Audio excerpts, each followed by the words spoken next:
Pembelajaran berdiferensiasi, solusi menajamkan potensi siswa, materi sistem reproduksi manusia.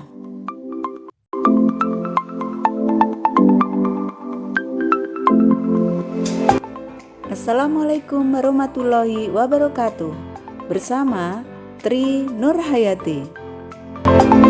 Di dalam penyusunan pembelajaran berdiferensiasi untuk sistem reproduksi manusia, kita menggunakan diferensiasi konten, yaitu diferensiasi di mana kita melihat pada kesiapan anak, pada profil gaya belajar anak, juga kepada minat anak. Kesiapan anak dalam menerima pelajaran sangat dipengaruhi oleh kemampuan prasyarat pada diri anak. Sedangkan profil gaya belajar serta minat anak juga sangat berdampak terhadap proses pembelajaran yang berlangsung. Sehingga perlu dilakukan proses pembelajaran diferensiasi pada proses, yaitu kita menggunakan pertanyaan yang akan memancing anak untuk bisa menyelesaikan tantangan. Selanjutnya juga melakukan kegiatan yang bervariasi dan juga melakukan pemetaan kebutuhan belajar anak. Selain itu juga dilakukan diferensiasi produk, di mana siswa diberikan kebebasan untuk menghasilkan produk hasil dari pembelajaran sesuai dengan bakat minat mereka.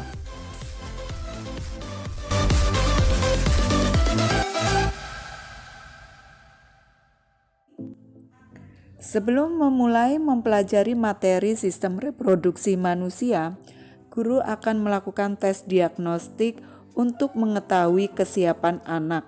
Juga akan diketahui bagaimana kemampuan prasyarat anak sebelum memasuki materi yang baru. Dengan mengetahui adanya gaya belajar, minat anak, dan juga kemampuan atau persiapan anak, maka dilakukanlah proses pembelajaran sistem reproduksi dengan menggunakan beberapa model. Di antaranya dengan melakukan pertanyaan pemandu yang dibuat sehingga anak akan tertantang ataupun akan berusaha untuk menyelesaikan permasalahan-permasalahan atau pertanyaan yang dikeluarkan.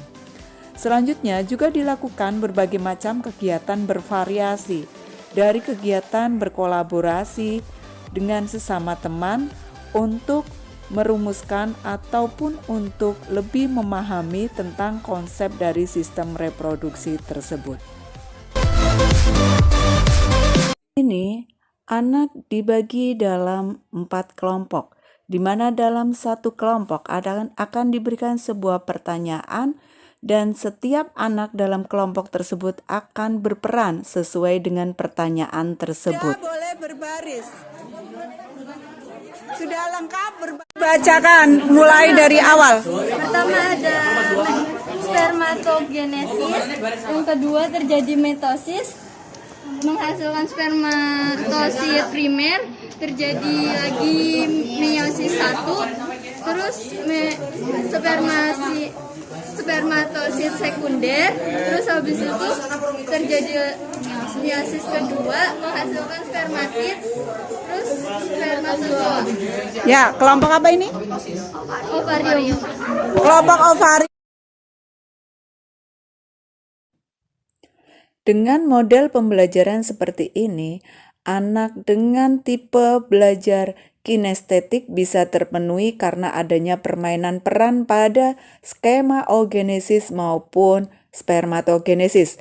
Sedangkan untuk anak yang mempunyai tipe belajar visual, mereka bisa melihat dari penayangan tulisan tangan dari temannya maupun dirinya. Sedangkan untuk anak yang mempunyai tipe auditori, mereka bisa mendengarkan kalimat atau istilah yang diucapkan oleh dirinya maupun oleh teman-temannya.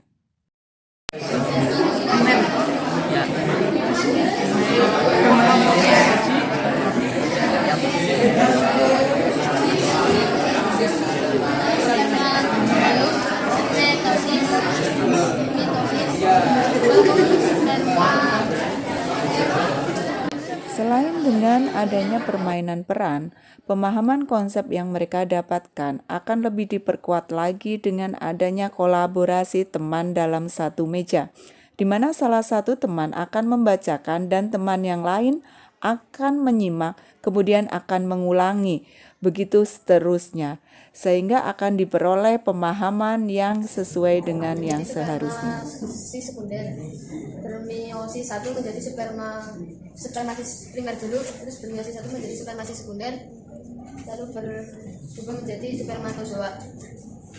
Ada yang bertanya, kalau seperti itu lebih mudah dipelajari atau hanya dengan membaca saja untuk mempelajari? Kalau kamu lebih mudah yang seperti apa? Dengan ada kegiatan seperti itu. Jadi ada sejauh mana sih saya sudah bisa mempelajari atau memahami. Dengan adanya permainan peran dalam satu kelas yang terbagi menjadi 4 kelompok untuk materi sistem reproduksi dan juga adanya kolaborasi dengan teman satu meja, guru sebagai seorang fasilitator dan manajer kelas bisa membawa murid untuk menjadi subjek pembelajaran dan akan berperan aktif untuk menemukan konsep pada materi pelajaran yang dipelajari. Bagi siswa yang memiliki kendala karena adanya kesiapan pembelajaran yang kurang dibanding teman lainnya, dengan adanya kolaborasi, mereka bisa sangat terbantu untuk memahami konsep pembelajaran yang berlangsung.